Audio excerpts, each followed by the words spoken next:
দেশের জনপ্রিয় ব্যক্তিত্ব আল্লামা মামুনুল হক সাহেব এই সেই মূর্তিগুলোর কথা বললেন।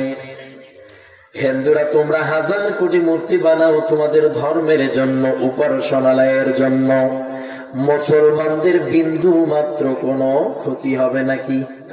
কোনো আপত্তি আছে নাকি? খ্রিস্টানরা তোরা বানাও, আমাদের কোনো বাধা আছে নাকি?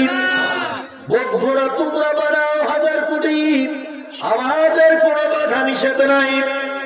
কিন্তু মুসলমানদেরকে বলছি, আমাদের মুসলমানদের ট্যাক্স নিয়ে, মুসলমানদের রেভিনিউ নিয়ে, টাকা নিয়ে, মুসলমানদের বুকের উপরে, মুসলমানদের রাজধানীর উপরে কেউ আমাদের টাকা দিয়ে মূর্তি বানাবে, এক সেকেন্ড তো সেটা সহ্য করা হবে না।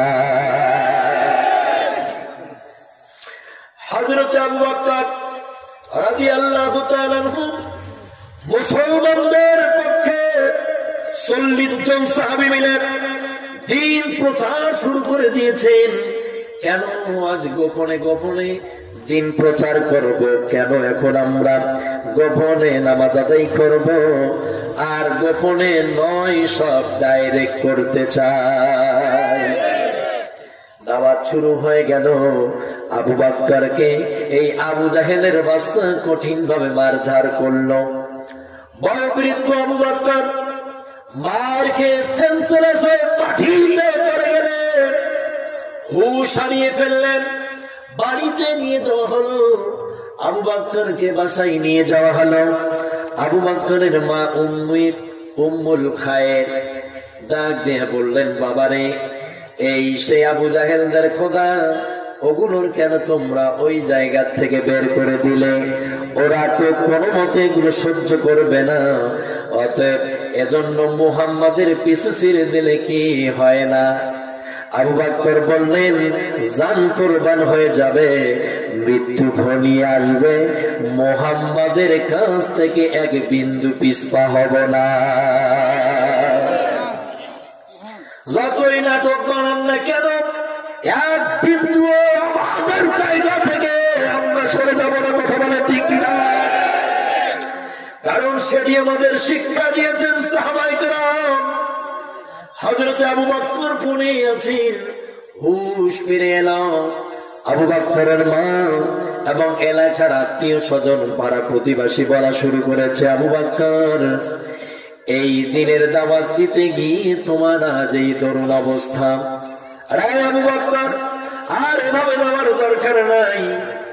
এই এলাকার মানুষেরা বলা শুরু করেছে, আবু বকর যদি এই অবস্থায় মারা যায়, তাহলে শুনে রাখো আবু জাহেল, রাবিয়া রে, উতবা সাহেবা, ওলীদ বিন মুগীরা, আমরা কিন্তু বংশের মানুষগুলো এখনো মরে যাই নাই। আমাদের কি কোনো ঈমান নাই? আমাদের কি কোনো শক্তি সম্বল কি আমাদের নাই? আমরা এখনো বেঁচে আছি। এই বয়োবৃদ্ধ আবু বকর যদি আবু জাহেলের মার খেয়ে যদি মৃত্যুবরণ করে, তাহলে আমরা এই আবু বকরের মৃত্যুর প্রতিশোধ রাবিয়াকে হত্যা করে নেব। আজ 10টা বছর পেরিয়ে গেল। আল্লাহর কোরআনের মধ্যে মুজাহিদরা যদি আল্লাহ না করে কি অবস্থায় মারা যান, এত আগুন চলে যাবে, এই আগুনকে থামার মতো আটলান্টিক মহাসাগরের বাপের ক্ষমতা থাকবে না। মনে রাখবেন, যা করেন ঈমান থাকা অবস্থায় এক বিন্দু ঈমান থেকে পিছপা হব না। কথা বলেন ঠিক কিনা? আবু বকর চোখ খুললেন। এলাকার মানুষগুলো বললেন, আবু বকর, ওই মুহাম্মদ, ওর দিনের পিছনে আর ঘোরার কোনো দরকার নাই। আবু বকরের সামনে মা উম্মুল খায়ের খাবার নিয়ে আসছেন, বলতেছে, বাবা গো, একটু খাও, জীবন চলে যাবে তোমার, তোমার শারীরিক সমস্যা, তুমি তো আসলে উঠে দাঁড়াতে পারবে না। এই অত্যাচারিত বংশের মানুষগুলো, সন্ত্রাসীগুলো, এই গাদ্দারগুলো আমার সন্তান আবু বকরকে মেরেছে, সহ্য করতে পারি না। কিন্তু রে বাবা আবু বকর, আমি তোমার মনের অবস্থাটা বুঝি। তুমি আর মুহাম্মদ আসলে বাল্যকাল থেকে একসঙ্গে চলাফেরা করেছ। তোমার মৃত্যু হয়ে যাবে, তুমি মুহাম্মদকে ভুলতে পারবে না। আমি যদিও ইসলাম গ্রহণ করি নাই রে বাবা, তারপরে তোর মনের অবস্থাটা আমি বুঝি। এই বাটা আবু বকর, আমি বুঝতে পেরেছি। একটু খাও না বাবা, মুখে দাও কিছু দানা পানি। হযরতে আবু বকর ঠিক একই কথা বারবার বলতেছে। মা, যতক্ষণ পর্যন্ত আমি ওই আব্দুল্লাহর বেটা মুহাম্মদ সাল্লাল্লাহু আলাইহি ওয়াসাল্লাম সম্পর্কে জানবো না, তিনি কোথায় আছেন, কেমন আছেন, কিভাবে আছেন, ততক্ষণ পর্যন্ত একটা দানা পানি মুখে যাবে না। ও বাপ, তুমি যদি তোমার সন্তান আবু বকরকে কিছু খাওয়াতে চাও, তাহলে ওই উমরের মূল উম্মে জামিলের ঘরে, আমার বিশ্ব নবী আরাকানের ঘরের মধ্যে দিনের বেলা লুকিয়ে থাকে আত্মগোপন করে। এই কাফিরের বাচ্চাদের ভয়ে আমার নবী আরাকানের ঘরে লুকিয়েছিল রে। যাও না বাপ, একদিকে খবর নিয়ে আসো, দাদানি বিশ্ব নবী কোথায় আছে, এই কাফিরের বাচ্চাগুলো তার সঙ্গে কি আচরণ করতেছে। ও মা, জানি না।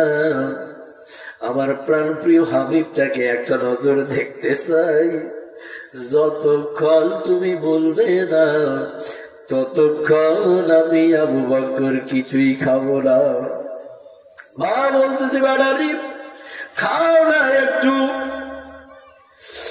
এরপরে হযরতে আবু বকরের মা জননী উম্মুল খায়ের ওই সেই আরাকানের ঘরের দিকে সন্ধ্যা ঘনিয়ে এলো, রাত গভীর হয়ে গেল, ঘুটঘুটে অন্ধকার। তিনি চলে গেলেন সেই আরাকানের ঘরের কাছে। এ দরজায় হাত দিয়ে নক করে বললেন, কি আছো হে বাড়ির মানুষ, এখানে কি মুহাম্মাদুর রাসূলুল্লাহ সাল্লাল্লাহু আলাইহি ওয়াসাল্লাম আছেন? সঙ্গে সঙ্গে নবীর বোন দরজায় এসে বললেন, কে মুহাম্মদ আর কে আবু বকর, আমি ও সব কিছুই জানি না, কিছুই বলতে পারবো না আমি। উম্মুল খায়ের বললেন, এই মুহাম্মদের দিনের কারণে এই অসত্য খোদা মূর্তিগুলোকে কাবার ভিতর থেকে বের করে দেওয়ার অপরাধে আমার কলিজার টুকরো আবু বকরকে আবু জাহেলের বাচ্চাগুলো মারপিট করেছে।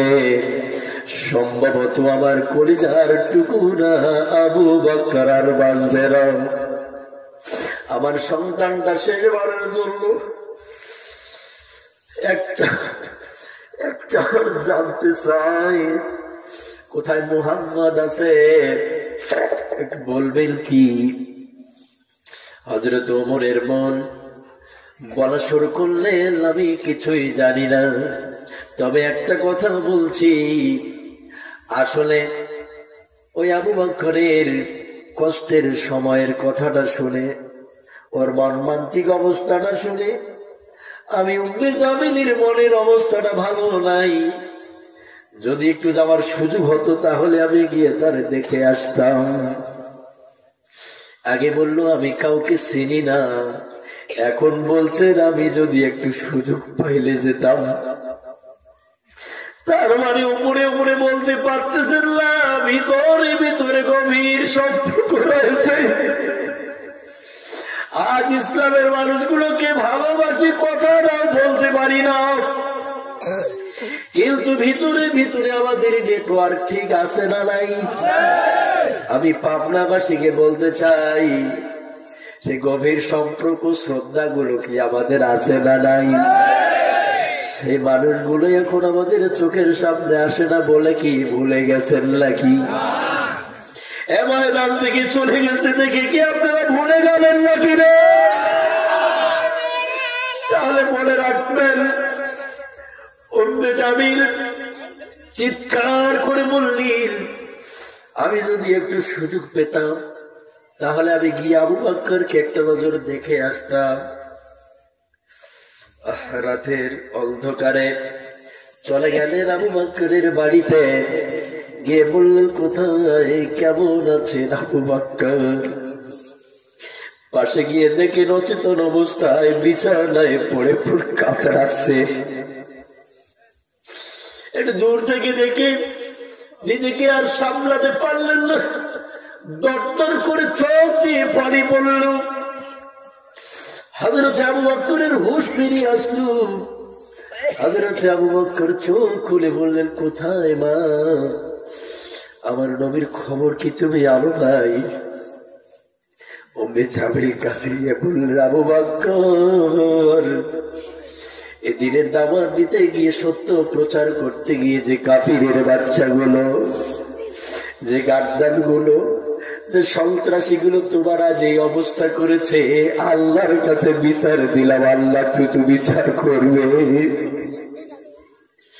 রে আবু বকর, বিশ্বনবী দিব্যি ভালো আছেন, আরাকামের ঘরের মধ্যে আছি,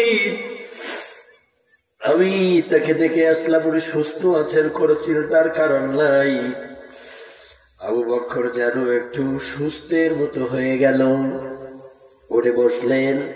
তাকে খাবার খাওয়ানোর আগে মাকে বলতেছে, মা চলো না বিশ্ব নবীর কাছে একবার যাইতে চাই, বাঁচবো কি বাঁচবো না তার কোনো গ্যারান্টি নাই, যেহেতু আমার মর্মান্তিক অবস্থা হয়ে গেছি, চলো না একটা নজর দেখে আসি।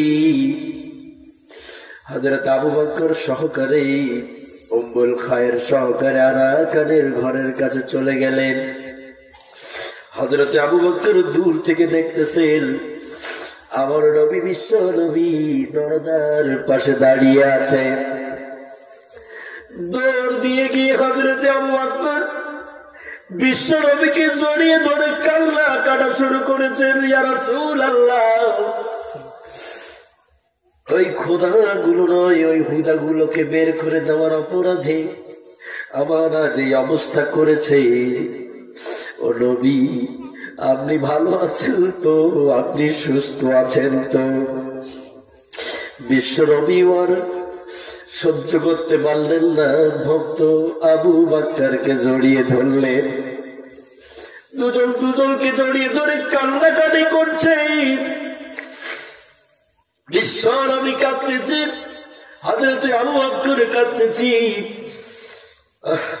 বিশ্ব নবী হযরত আবু বকরের মুখের দিকে তাকাচ্ছে, আর বিশ্ব নবী আবু বকরকে দেখে, আবু বকর বিশ্ব নবীকে দেখে আর কান্নাকাটি করে, নবী গো, এই মহাসত্যের বাণী আজ প্রচার করতে গিয়ে আমাদের আজ এই অবস্থা। আপনি হক সত্য নবী, প্রকাশ্যে দিনের দাওয়াত দিতে পারেন না। ও নবী, কতদিন আর এইভাবে থাকব? ও নবী, কতদিন এইভাবে চলব?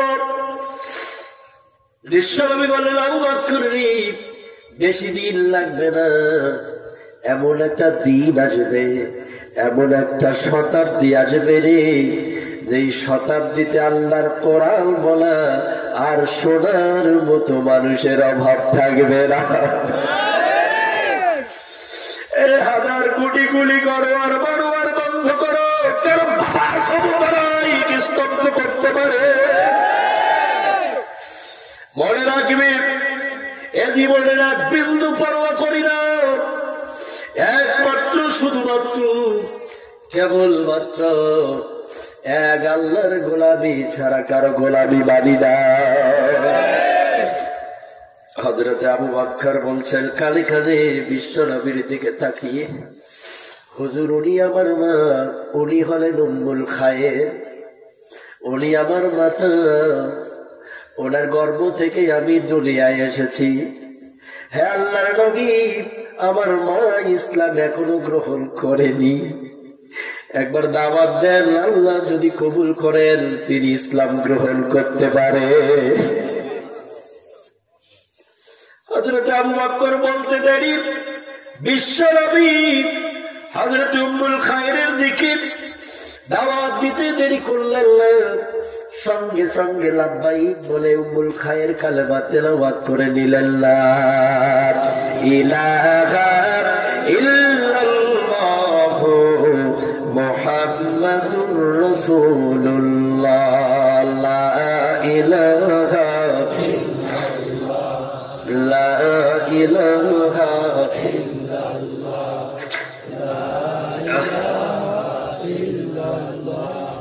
লা ইলাহা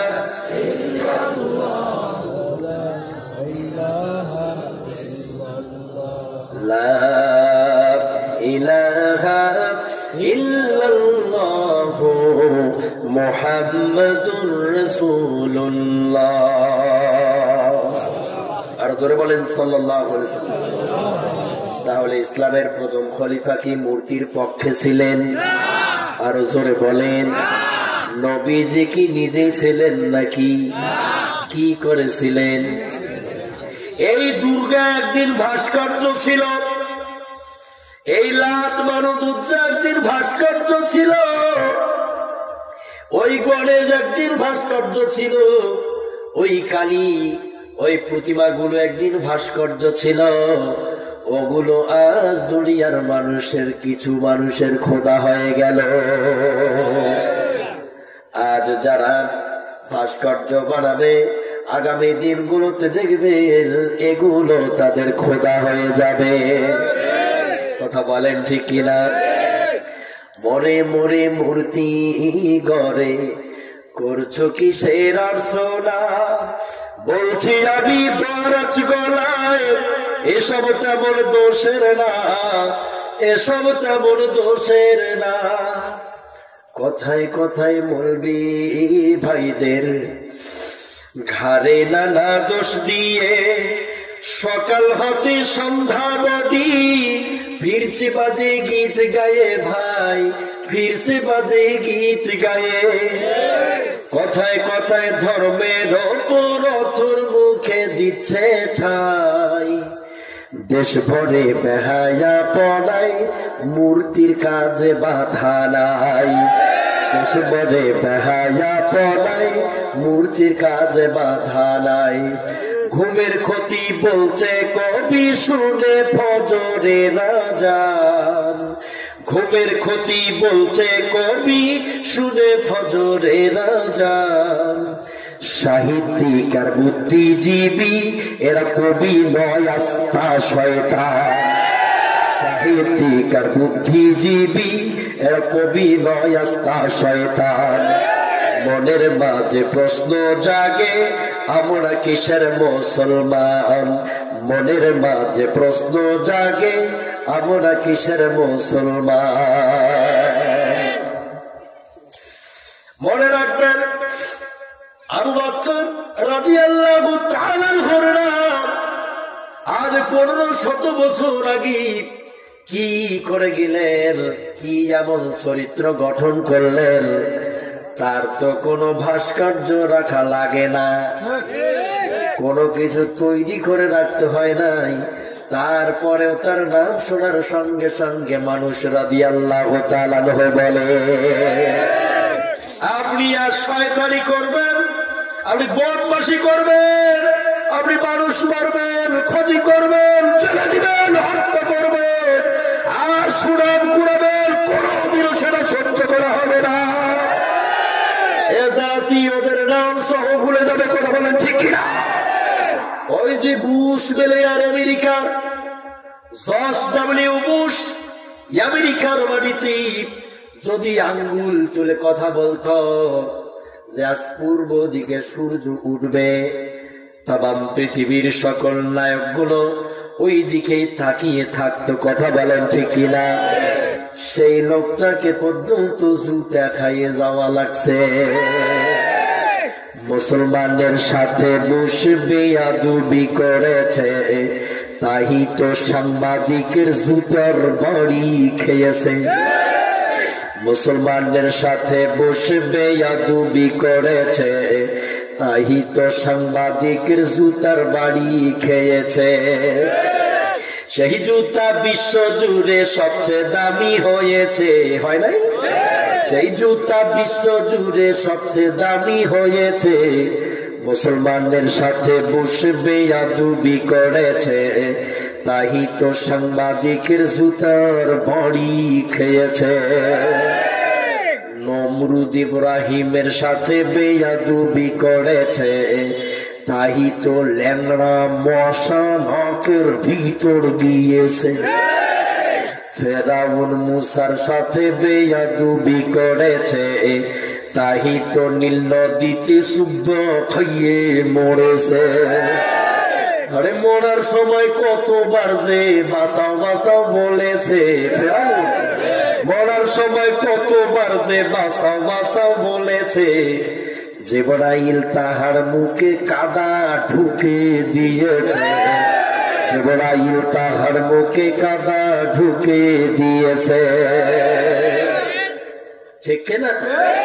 কাদা ঢুকে দেয় নাই? নমরুদ ছিল ল্যাংড়া মশা ঢুকে দেয় নাই অপারেশনে? দেয়নি? বুশ বেড়ে গিয়েছিল, জুতা দিয়েছে, আর থেকে নামায় দেয়নি? তাহলে এত কিছু চোখ দিয়ে দেখার পরেও কি করে আপনার এখনো মেজাজ মাথা ঠিক হয় না? এখনো আপনার ইমান পরিপূর্ণ হয় না? কেন হয় না? হাতি ঘোড়া গেল তো সামসিলকে বলে কত জল। ওটা কি বোঝা যায়? খারাপ লাগেছে? খারাপ লাগতেছে? যদি উচিত কথা কই, হ্যাঁ, তবে তোমরা বলবে আমি ভালো মানুষ নই, ঠিক না? যদি সত্য কথা কই, তবে তোমরা বলবে আমি ভালো মানুষ নই।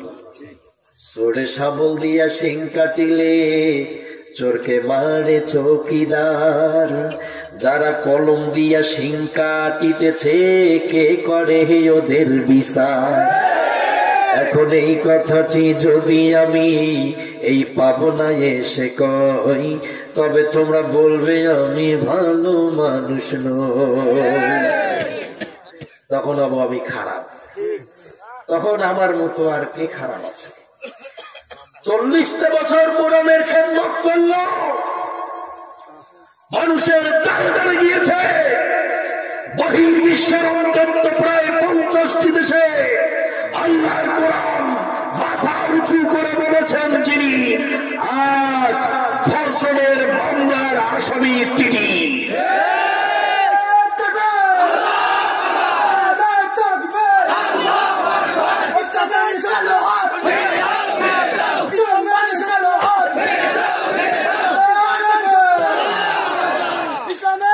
মনে রাখবেন মুসলমানেরা, মাথায় রাখবেন, মাথায় রাখবেন এই কথাগুলো। আজ জাতির শ্রেষ্ঠ সন্তান যারা মুনাফিক কাফিরদের হাতে এদেশে নির্যাতিত হচ্ছে, তারা কোন আলেম এদেশে কোরআন বলতে গিয়ে দেশকে হিজরত করে বাইরে যেতে হচ্ছে, আবার কেউ এখানে ইসলাম প্রচার করছে, কোরমা চালিয়া কুত্তা যাচ্ছে। কথা বলেন ঠিক কিনা? তাহলে ওদের দাওয়াত আর এদের দাওয়াতের মধ্যে আসমান আর জমিনে শুধু পার্থক্য নয়, আসমান এবং পাতালের পার্থক্য রয়েছে। এই কথাগুলো মনে রাখবেন। আজ পৃথিবীর মানুষ কোথায়? ইসলাম কোথায়? আজ মহাসত্যের বাণী প্রচার করতে গিয়ে আবু বকর মার খাইলেন, রক্ত ঝরালেন, বিশ্বনবী মার খাইলেন, দামদার মুবারক শহীদ হয়েছে, মাথার হেলমেটের পানি বাটা হয়ে কাফিরদের মাইলের চোটে মাথার ভিতরে ঢুকেছে। ইসলাম গদির ভিতরে শুয়ে আসেনি, ইসলাম বিশ্বনবী মার খাওয়ার পিছনে দুনিয়াতে প্রস্ফুটিত হয়েছে।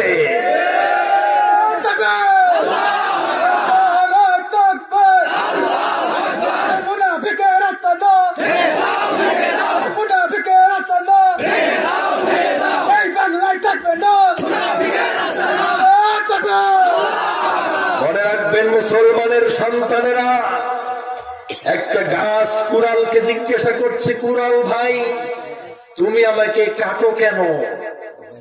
উড়াল বলতেছে, আমি কি তোরে কাটি সাধে? তোর জাতি ভাই ঢুকে আছে আমার পাশার ভিতরে।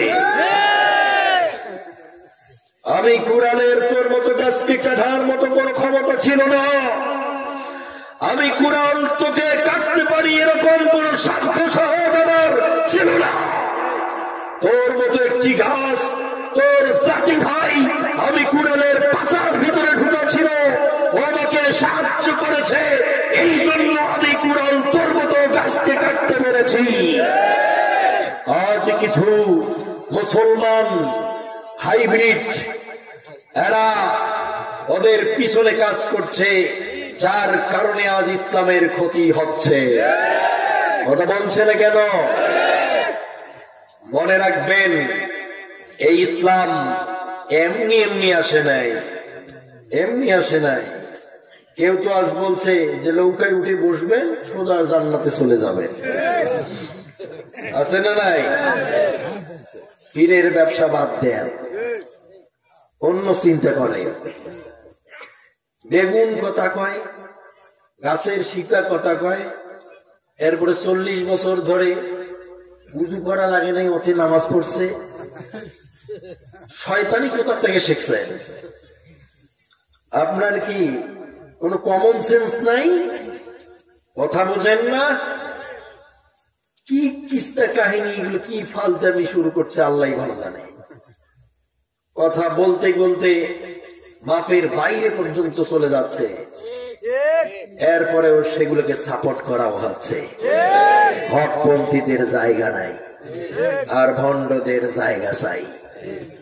কি বুঝলেন? কি আর বলি ভাই, বলতে গেলে পিটক ছাড়া কপালে আর কিছুই নাই। মনে রাখবেন, এই ইসলাম, এই মুসলমান মরে যাইতে রাজি, তাদের ঈমান বিসর্জন দিতে রাজি না। কিছু টাকার লোভ দিবেন। ওই আসিমকে তার হত্যা করতে এসেছিল, হাজার হাজার মৌমাছি এসে তাকে ঘিরে ধরল। কাফেরেরা চিন্তা করেছে সন্ধ্যা হলে এই মাছিগুলো আর থাকবে না। ব্যাটালিয়ন গুলো পাঠাইছে কে? কে পাঠাইছে? করোনা ভাইরাস কে পাঠাইছে? করোনা ভাইরাস আমাদের মতো মানুষের জন্য না। কিছু মানুষের নাম লিখে টিকিট করে আল্লাহ ভিসা করে পাসপোর্ট করে পাঠিয়ে দিয়েছে। করোনার ভয়ে এমন ভাবে ঢাকতে বের হচ্ছে, মনে হচ্ছে যে এ মনে হয় আমেরিকান কোন এক বিজ্ঞানী। হ্যাঁ, এরকম মনে হচ্ছে।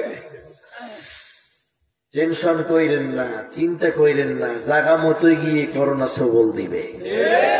ঠিক আছে, কোন টেনশন কইরেন না। আল্লাহর সাইজ করবেন সিস্টেমে। আল্লাহ বলছেন আওলা লাকা ফাআওলা সুম্মা আওলা লাকা ফাআওলা আয়াহসাবুল ইনসানু আইয়ুতরাকা সুদা। যেরকম আল্লাহু আকবার। তাহলে এখন ওরা এখন ওদের দালালি শুরু করে দিয়েছে।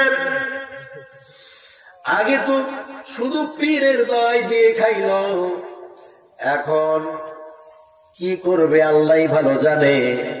জাতি জানতে পেরেছে এগুলো আসলে জ্ঞানী কথা নয়, এগুলো হচ্ছে সব গপ্প অজগবি কথা। কথা বলেন ঠিক কিনা?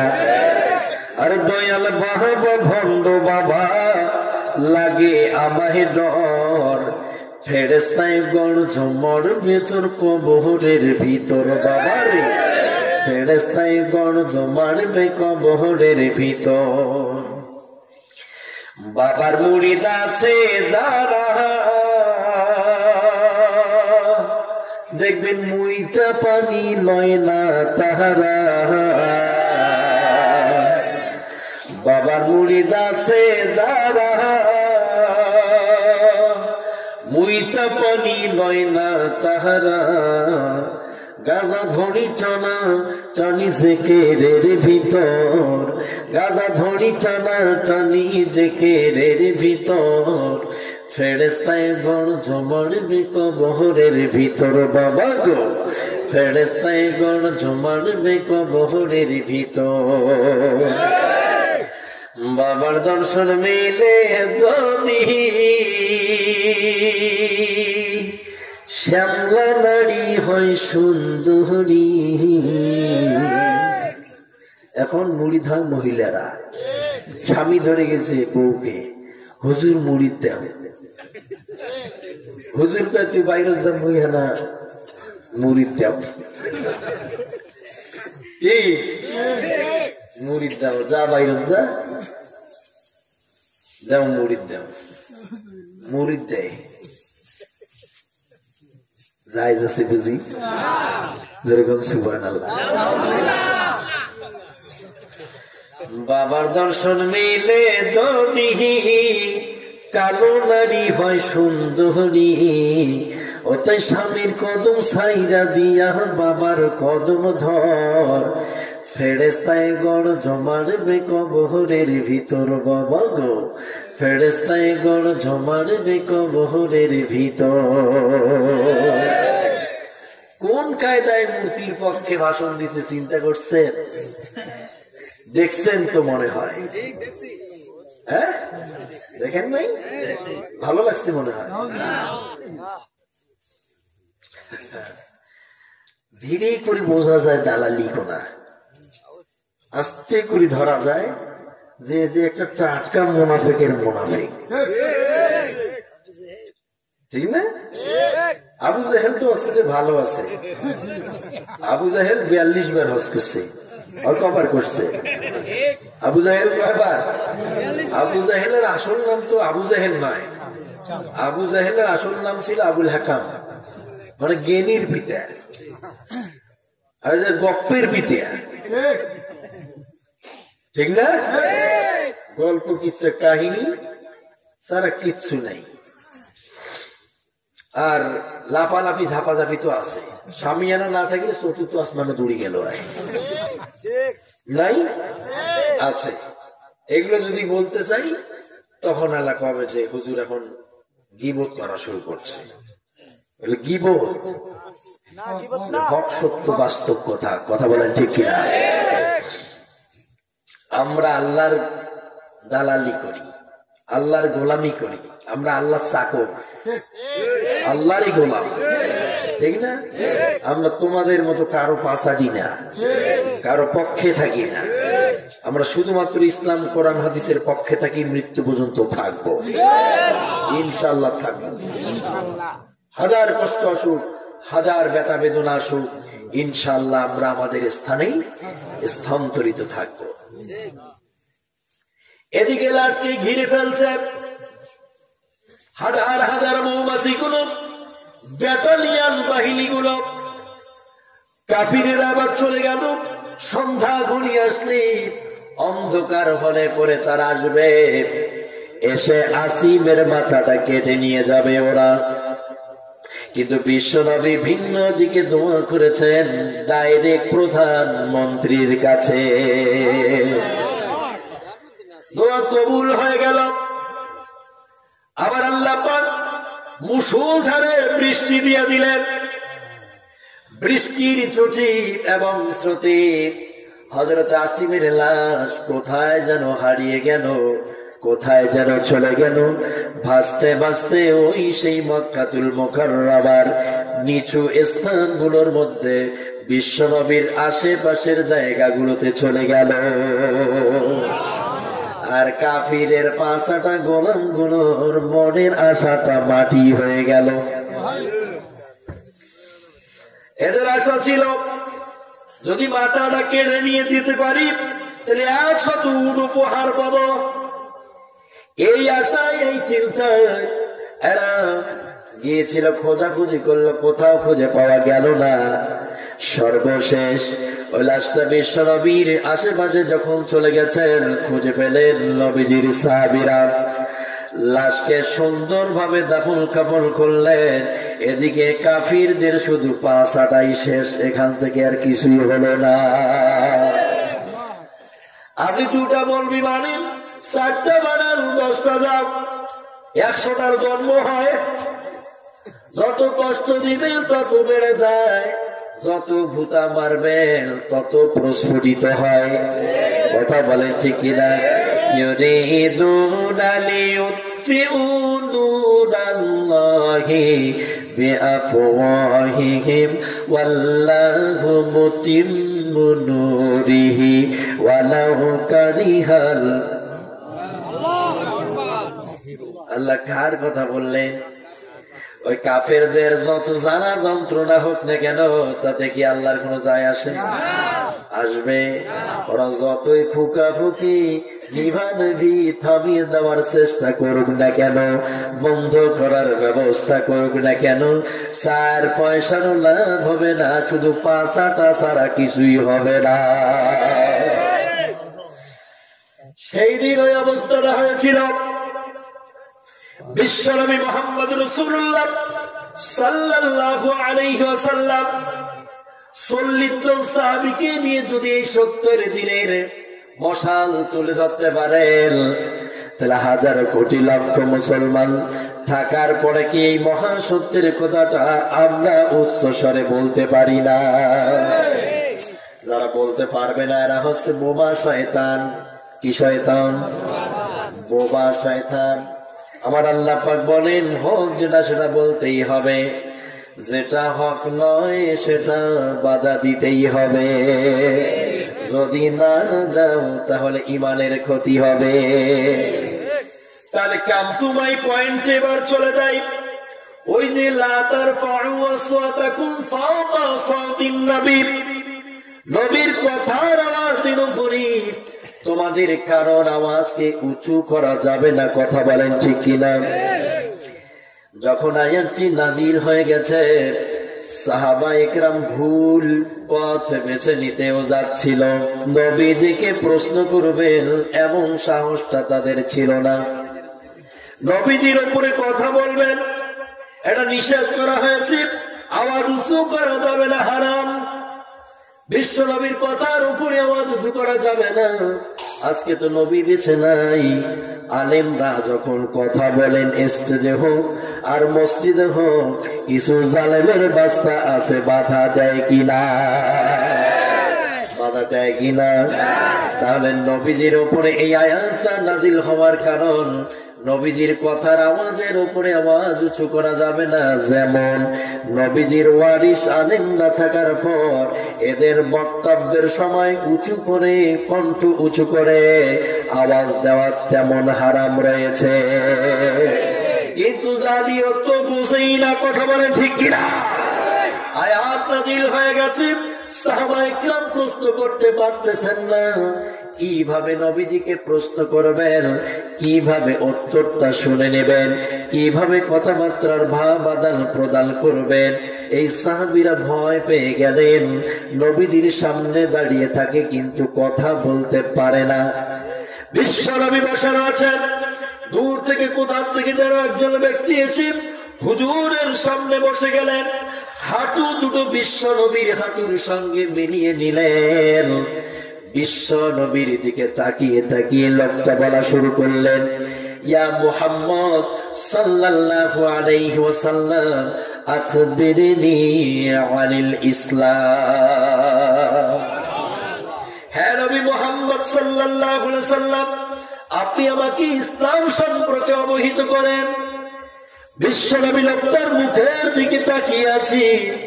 সাহাবায়ে কেরাম ভয় পেয়ে গেল, চিন্তায় চিন্তায় অতিষ্ঠিত হয়ে একে অপরকে জিজ্ঞাসা করা শুরু করে দিল, কি ব্যাপার, এই লোকটা আবার কে রে?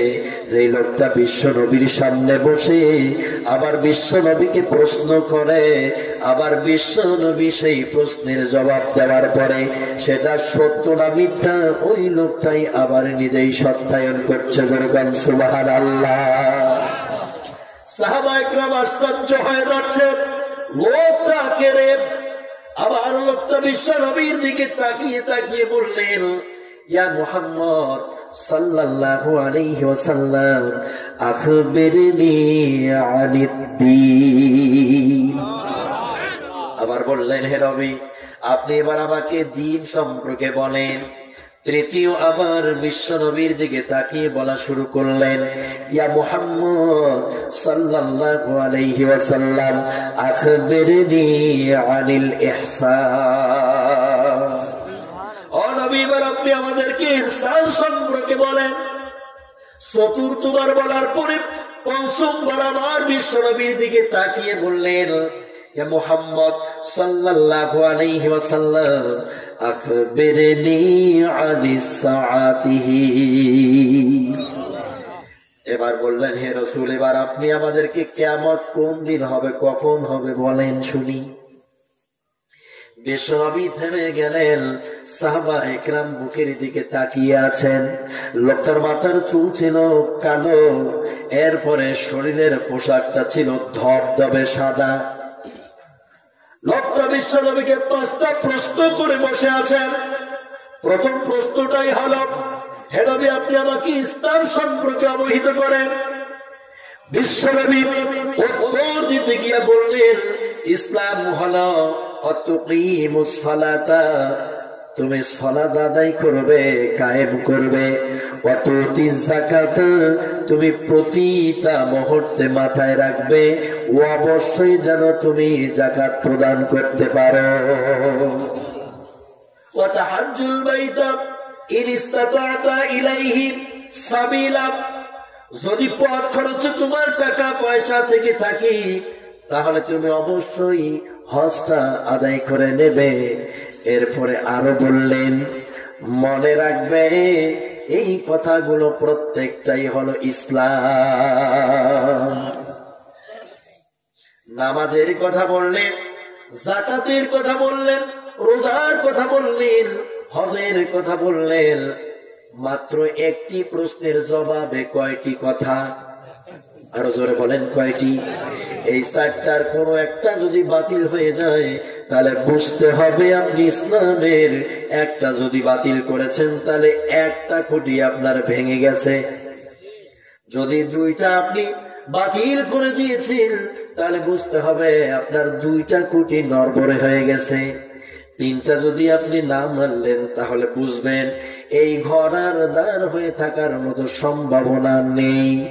এটা যে কোনো মুহূর্তে অল্প স্বল্প বাতাস আসলে পরে গুমরে মুসরে মাটিতে পড়ে যাবে।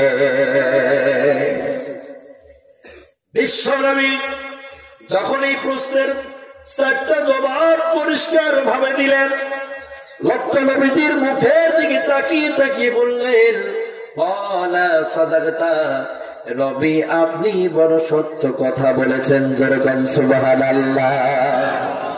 আবার বিশ্বনবী ওদিকে তাকিয়ে আছেন। লোকটি আবার বললেন, হে নবী, এবার আপনি আমাদেরকে ইহসান সম্পর্কে বলেন।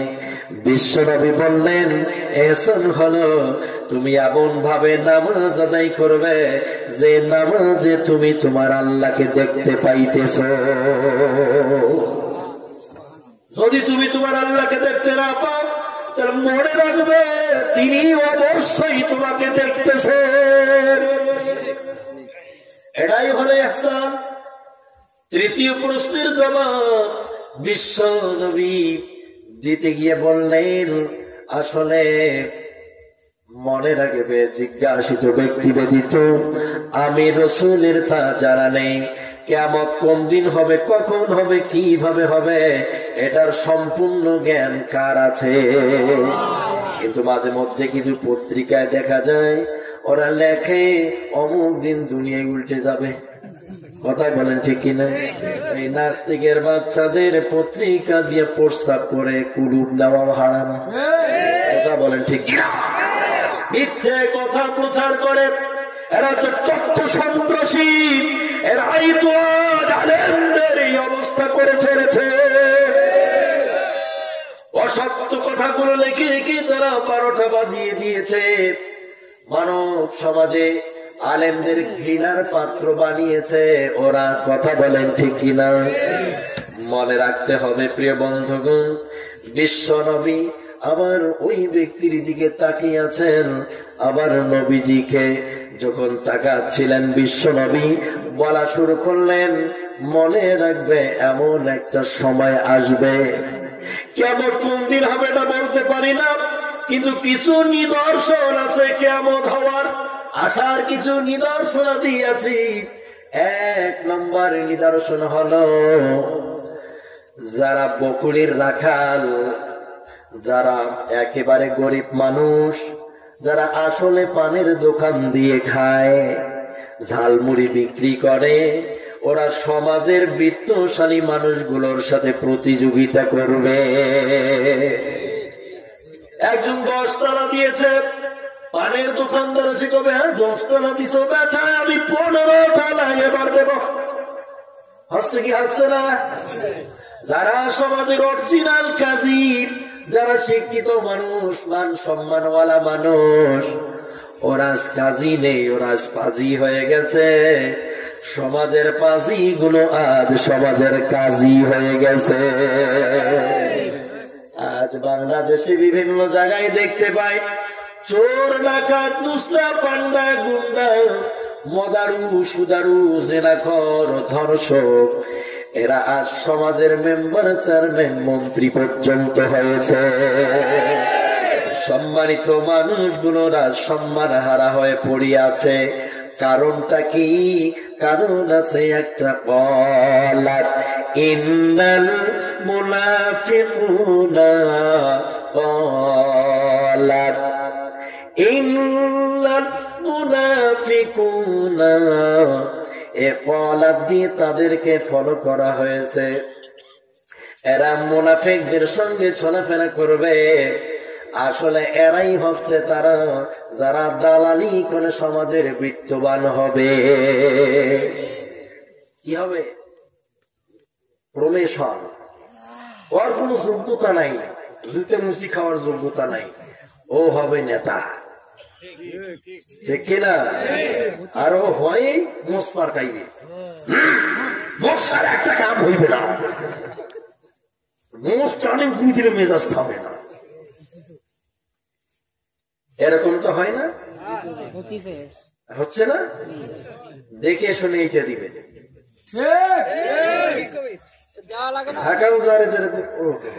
সেটা তো আমার কথা।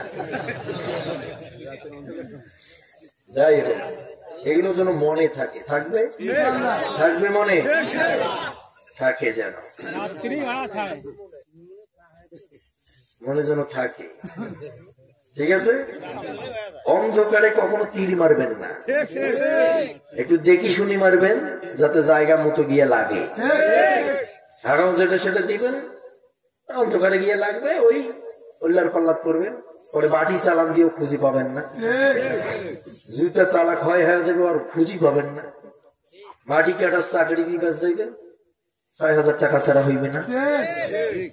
৫ কেজি চাল নিবে দেবেন, ৩০০ টাকা ছাড়া হইবে না। কি বুঝলেন? জিনিসগুলো মাথায় রেখে সভ্য, ভদ্র, চারিত্রিক বৈশিষ্ট্য মানুষ দেখবেন, দেখার পরে তাকে আপনি সমর্থন করবেন। তাহলে পরে ও ভালো কাজ করবে, তার 50% আপনি পাবেন। আর আপনি তাকে সমর্থন করে দিলেন, নয় ভালো মন্দ কিছুই বোঝে না, যা করবে ওটার 50% নেওয়া লাগবে। আপনার একটা বেটা ডাকাত আর একটা বেটা মাস্টার।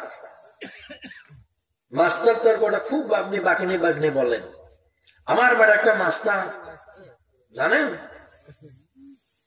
দারুণ মেধা তার, খুবই সভ্য ভদ্র। আর একটা কিন্তু ডাকাত, ওটা ডাকাতি করে ধরা পড়ছে। আজকে যে আপনার বেটা ধরি নি গেল, পাঁচার যে শটাল মানে লাথি দিল, দেখলাম ওটা আমার বেটা না। ঠিক আছে না? ওটা আমার বেটা না। মনে রাখবেন, হাত দিয়ে কামাই করবেন আবার নিবেন না, এটা কথা হইল? নিতে হবে। আপনি যেরকম সেরকম সমাজ ব্যবস্থা আপনার জন্য থাকবে। এগুলো আমাদের হাতের কামাই করা, এগুলো আমাদের হাতের কামাই করা। বন্ধুগণ আমার, আমি শুধু এতটুকুই বলবো, আজ আলেমরা যে ফতুয়া দিয়েছে, আলেমদের কথার উপরে আওয়াজ উঁচু করেছে সমাজের কিছু অসভ্য ব্যক্তিরা, যারা কোরআন হাদিস বলতে কিছুই বোঝে না, কিছুই জানে না, এরাই আজ ফতুয়া দিতেছে। ফতুয়া দিতেছে। তাহলে নবীজির হাদিসটা একেবারে খাপের খাপ, মমতাজ পাগলির বাপ, ঠিক না? একবারে খাপের খাপ। নবীজি বলছেন বকুড়ির রাখালেরা এরা কি করবে জানেন? প্রাসাদ তৈরিতে প্রতিযোগিতা করবে। সমাজের গরিব মানুষেরা এরা বিত্তবানদের সঙ্গে প্রতিযোগিতা করবে। আর পাজিরা হবে কাজী, কাজীরা হবে পাজি। হয়েছে কি হয় নাই? হয়েছে কি হয় নাই? তাহলে আপনি এখনো কিভাবে এটা ভাবতেছেন যে কিয়ামত খুব নিকটে নয়? কিয়ামতের আমরা খুব নিকটবর্তী আছি, পৃথিবী ধ্বংসের খুব নিকটবর্তী আমরা আছি। যারা ফতুয়া দিবে সে এখন আজ মুখ খুলতে পারে না।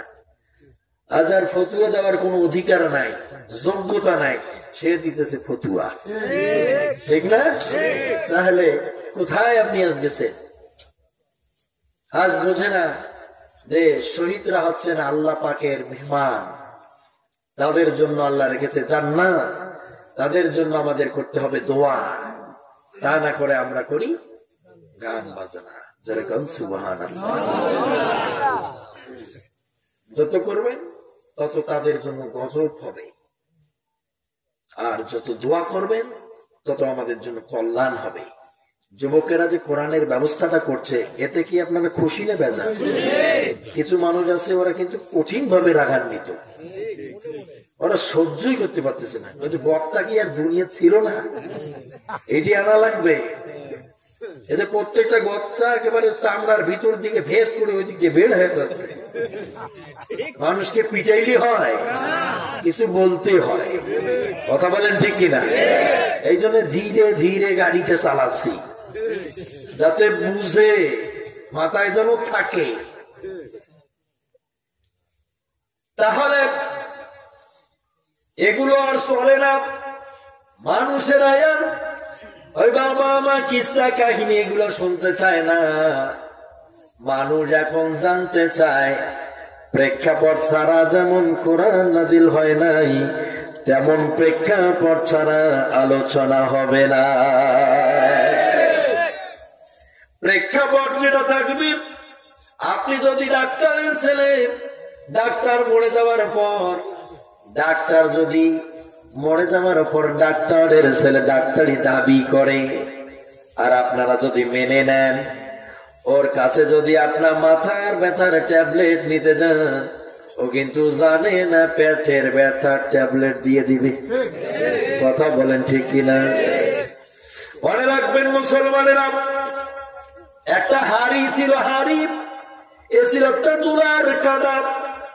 ওকে নিয়ে আসলো কুমার দাদা, ওর পিঠে মারলো, পিঠে মারলো, ওর তেলতলা বানালো, আলুর ভর্তা করে দিল। যখন এই মাটিটা চিন্তা করলো, এটা মনে হয় জাহান্নামের গহ্বরে পড়ে গেলাম আমি। জাহান্নামে ছাড়া তো এই মাইর হয় না, এত মনে হয় জাহান্নামে আমি পড়ে গেছি। মাটিটা তেলতলা হয়ে গেল যখন, আসার পরে বলতেছে আমি ছিলাম তুলার কাদা, আমাকে নিয়ে আসলো আমার কুমার দাদা, আমার পিঠে মারলো, পেটে মারলো, আমার সারা শরীরের মধ্যে ব্যথা আর ব্যথা, আমি লড়তে পারি না, চলতে পারি না, ব্যথা অনুভব করার মতো আমার জ্ঞান শক্তি নাই, আমি অচেতন, আমি বেহুশ। আমি ভাবছিলাম এটা বোধ হয় জাহান্নামে পড়ে গেছি রে। আমি ধৈর্য ধারণ করেছিলাম।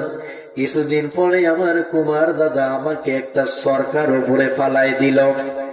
সরকারটা ঘুরতেছিল, সরকার ঘুরতে ঘুরতে আমার একটা কানটা অর্থাৎ মাথা তৈরি হয়ে গেল গলা।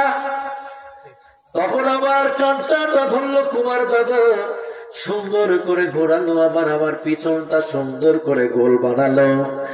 আমি আগে ছিলাম তোলার কাদা, আমাকে নিয়ে এসে কুমার দাদা রোদে দাবানালে রাখার পরে হয়ে গেছি সাদা। আগে ছিলাম কালো, এখন রোদে পরে চাপ সহ্য করে হয়ে গেলাম ভালো। জোরে কোন মারহাবা। ডাইরেক্ট রোদের দাবানাল খেয়ে খেয়ে কালো মাটিতে আমি সাদা হয়ে গেছি রে। আমি মনে করলাম এটা বোধহয় জাহান্নামের আগুন। আমি তো নড়তে পারতেছি না। কিছুদিন থাকার পর আমার কুমার দাদা একটা ধামের মধ্যে আমারে ঢুকায় দেওয়ার সময় আমি আমার ডানে বামে তাকাইয়া দেখলাম আমার সঙ্গে আরো অনেকগুলো সাথী বন্ধু আছে। ওরা সবাই মিলে একসঙ্গে একটা ধামের ভিতরে চলে গেলাম। কিছুদিন পরে দেখা গেল আমার কুমার দাদা আগুন চালিয়ে দিল, দাউ দাউ করে আগুন উঠা শুরু করেছে। আমি মনে করলাম এটা বোধহয় জাহান্নামের সেই নার, মনে হচ্ছে আগুন বাঁচতে বোধহয় জীবনে আর পারবো না।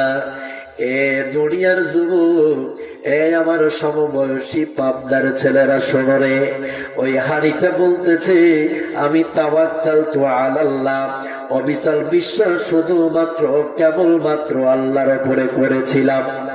আমি ধামের মধ্যে থাকলাম 7 থেকে 8 দিন, 10 দিন, 15 দিন, একবার আমাকে পোড়া হলো। আমি কালো থেকে হলাম সাদা, সাদার পর আগুন দিয়ে পোড়ার পরে হয়ে গেলাম লাল। আমি হয়ে গেছি এখন ভার। আমার চেহারাটা যখন দেখতে হলো, আমার ডানে বামে যে লড়াছড়া করেছিল, কারো পাছা খুলে গেছে, কারো কানটা ভেঙে গেছে, কারো গর্দান টেমা হয়ে গেছে। যখন 1 মাস পড়ার পর আমার কুমার দাদা ওই জায়গা থেকে আমারে বের করবে, তো দেখতেছে আমার আশেপাশে অনেকগুলো বন্ধু বান্ধব, কেউ টেমা, কারো পাছা নাই, কারো গলা নাই।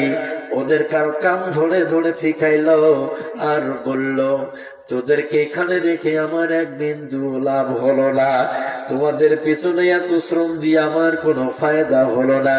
তুই ভাঙলে ভাঙবি, তুই থাকলে থাকবি। আসারায়া আসারায়া থাব্বায়া থাব্বায়া দূর করে দিল জোরে কান্না আল্লাহু আকবার। এই যুবকেরা শোনো রে, টেমাটা আমি গুলো সব ফালাই দিল। আমার শরীরে একটু বেশি তাপ লেগেছিল, যার কারণে আমি হয়ে গেছি লাল টকটকি। আমি হয়ে গেলাম 1 নাম্বার। আমার ডানে বামে যারা কম এই তাপ পেল, এরা হয়ে গেল ডিসকানেক্টেড, এরা ডিসকালার হয়ে গেল, এরা হয়ে গেল 2 নাম্বার। একটা ধামের মধ্যে ছিলাম, ওরা হলো 2 নাম্বার, আমি হলাম 1 নাম্বার। কারণ কি জানো রে যুবক, আমার শরীরের মধ্যে ডাইরেক্ট লেগেছিল আগুন, যার কারণে আমি লাল টকটকে হয়ে গেছি, আমি শক্তিশালী হয়ে গেছি। কথা বলেন ঠিক কিনা? আর ওদের শরীরের মধ্যে কম তাপ লেগেছি, যার কারণে ওরা 2 নাম্বার হয়ে গেছে। এরপরে ধাম থেকে বের করার পরে কুমার এবার ব্রাশ দিল, আমার শরীরের মধ্যে ডিজাইন করে দিল। এটারে ভাঙা যাবে না, এটা 1 নাম্বার, আর ওগুলো হচ্ছে 2 নাম্বার। বাজারের মধ্যে নিয়ে যাওয়া হলো। নিয়ে যাওয়ার পরে কি করা হলো জানেন? আমার দাম হলো 150 টাকা, আর ওই হাড়িগুলোর দাম হলো মাত্র 30 টাকা। থাব্বায়া আশ্রয়া রাখলো, আর আমার শরীরের মধ্যে চতুর্দিকে একটি ডিজাইন করে দিল। আমার দাম বেশি আর ওর দাম কম। যখন লোকেরা কিনতে আসলো, আমাকে 150 টাকা দিয়ে কিনে নিয়ে গেল, আর ওদেরকে 30 টাকা দিয়ে কিনতেছে। যারা ওরা বলতেছে ভাঙলে ভাঙবি, থাকলে থাকবি। আর আমাকে যারা কিনলো গো, আমাকে সুন্দর ভাবে তুলে নিল, যাতে না ভাঙি, না কোনো আঘাত লাগে। সুন্দর ভাবে বাড়িতে নিয়ে যাওয়া হলো। একটা সোফার ব্যবস্থা করা হলো, সাইকেলের টায়ার কেটে সুন্দর একটা সোফা বানিয়ে দেওয়া হয়েছে। এই যুবকেরা শোনো রে, কেন আমার জন্য সোফা বানানো হলো জানো কি? আমি হলাম 1 নাম্বার, আমার গায়ের মধ্যে সুন্দর ডিজাইন আছে। ওরা হলো 2 নাম্বার, ওদের জন্য কোনো সোফা নাই, কোনো ডিজাইন নাই, ওদের দামও কম। তোরা ভাঙলে ভাঙবি, থাকলে থাকবে, তোদের কপাল নিয়ে তোরা যাবি।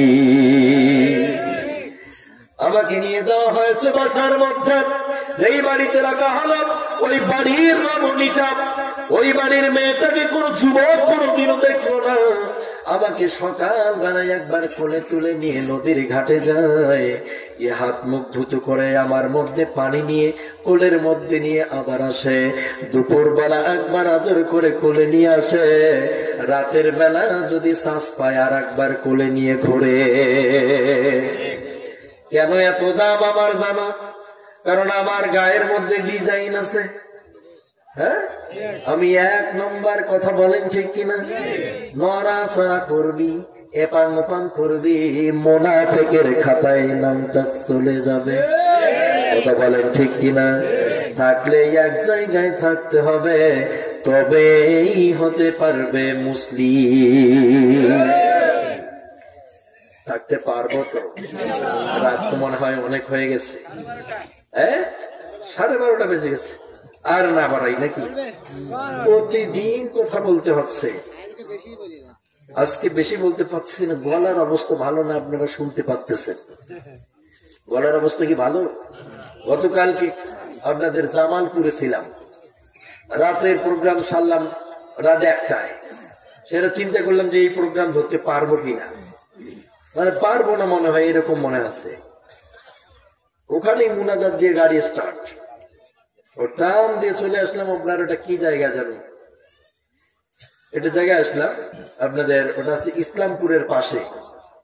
আজকে দেখতেছি 2 জায়গায় প্রশাসন আটকাই দিল। বলতেছে কোথায় গেছিলেন? মাহফিলে গেছি। হ্যাম্পিল দেখাচ্ছি, কোচে ওগুলো রাখেন। রাখলো। আমার এই যে ক্যামেরাম্যান, তাফসীর মিডিয়ার যে ছেলেটা, ও আবার ফুস করে কি যে বলে ফেলাইছে, আমিও শুনি নাই, ওই ভাইয়েরা শুনে ফেলাইছে। এ নাকি বলছে যে কুলজা খাইটা কলিজা, যেন একটা গান আছে না? না না না, কুলজা ভুনা কইরাও দিলে কইবে লবণ কম হইছে বেঈমান, এমন আছে। এই গান নাকি ও কইছে। এইটা আমি শুনি নাই, ওনারা শুনে ফেলাইছে। এই অপরাধে গাড়ি থেকে নামাই নিল। নামাই, এই তিতকারি করস, হ্যাঁ এই গান গাবি, নাহলে ছাড়বো না। যাবো চিন্তা হচ্ছে কি হইল রে, অপাচ্ছে যে না আমি ঘুমের ঠেলায় কি করছি কিছুই মনে নেই, ঘুমিয়ে আমি কি বলছি আমার কিছু মনে নাই। বলতেছেন না এই গান না বললে ছাড়িয়ে দেওয়া হবে না। ওরাই আবার হাসতেছে, মানে মজা করতেছে। ওখানে সময়টা কাটলো 1 ঘন্টা। ওখানে যদি 1 ঘন্টা সময় না কাটতো তাহলে আমি আরো আগে আসতে পারতাম ইনশাল্লাহ। আমি তো সারা রাত গাড়িতেই ছিলাম, ঘুমাইতে পারি নাই। 1 ঘন্টার জন্য তো ঘুমাই নাই, ওখান থেকে আসছি। আর ঘুম না হলে পরে গলাতে এমনি বসে যায়, শরীরতে এমনি লো হয়ে যায়, তাই না? এরপরে ছাড়ে দিলে ওখান থেকে আসে আর এক জায়গায় আটকা পড়ে গেলাম। এখন উনি পকেটে হাত ঢুকি না দেওয়া পর্যন্ত উনি ছাড়ি দিবে না। তখন তো পকেটে আছে আমার টাকা, যদি হাত ঢুকে দেয় উনি কি দেবে? পড়ে গেছি, 2,000 টাকা দেই এমনি চা খাওয়ার জন্য, সেটাই ভালো হইবে। তাহলে যদি আবার ফির, এখন তো দেখতেছি মাঝে মধ্যে হাতের মধ্যে নাকি গাঁজা মাজা নিয়ে ঢুকে দিয়ে আবার হাত বার করে করতেছে, বেটা গাঁজার ব্যবসা করিস, এমনও তো বানায় দিতে পারে। কঠিন টেনশনে পড়ে গেলাম, এই জন্য আর কিছু ই করলাম না, আর কি কাটে পড়লাম। যাই হোক, বড় মুসিবতে থাকতেই হবে, তাই না? যেহেতু আল্লাহ নিজেই বলছে সময়ের কসম, ইন্নাল ইনসানা লাফি খুসর, নিশ্চয়ই মানুষ বিপদের মাঝে আছে, ইল্লাল্লাযীনা আমানু ওয়া আমিলুস সালিহাতি ওয়া তাওয়াসাউ বিল হাক্কি ওয়া তাওয়াসাউ বিস সাবর। আল্লাহ বলছে সময়ের কসম, নিশ্চয়ই মানুষ বিপদের মাঝে আছে।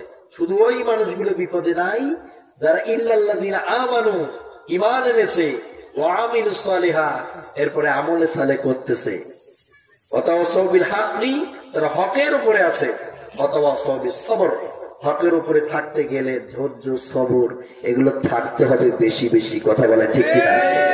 এজন্য ধৈর্য ধারণ করেন, অবশ্যই সময় আসবে, পরিবর্তন হবে, সে সময় ইনশাআল্লাহ কথা বলা যাবে। আল্লাহ তাআলা সে সময় এগুলো আমাদের অতি অল্প সময়ের মধ্যে যেন আমাদের মাঝে দান করেন, এজন্য বলেন আমিন। আরো জোরে বলেন আমিন। আমার অসমাপ্ত আলোচনাকে এখানেই সমাপ্তি করে দিচ্ছি। ওয়া আখিরু দাওয়ানা আনিল হামদুলিল্লাহি রাব্বিল আলামিন। আসসালামু আলাইকুম ওয়া রাহমাতুল্লাহি ওয়া বারাকাতুহু। বসেন মুনাজাত।